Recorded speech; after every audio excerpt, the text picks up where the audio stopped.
ډېر د تاسف ځای دی. په دا 100 کلنه دوره کې په ټول 100 کاله د یوه ټوپک د مرمۍ د جوړولو استعداد په د افغانانو کې نه دی پیدا شوی.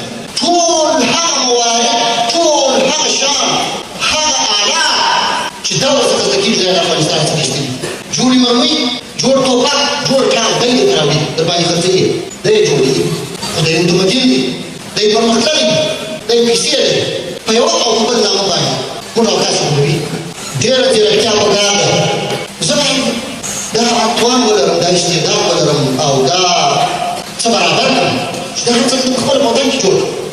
فضا باید په خپل لاس کې واخلم، سرحدات باید محفوظ کړم، تر څو هر هغه څوک چې د افغانانو د خوشحالۍ دښمن دی، د افغانانو د ابادۍ او سوکالۍ دښمن دی، د افغانانو د سوله ایز ګډ او مرفه ژوند دښمن دی، و افغانستان ته په بده سترګه ونه ګوري او بیا په دې اراده او تکل نه شي چې زموږ ستاسې څخه دغه راغلی امنیت، دغه راغلی سوله، دغه نظام، دغه قوت او دغه ورورګلوي واخلي.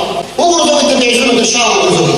اهداف باید مشخص او هر هغه مشر چې زما ولې اهدافو ته رسوي او په دې لاره کې زما رهنمایي کوي، زما مشر دی، زما قومندان دی، که د هر ولایت، هرې ولسوالۍ، هر قوم، هر ژبې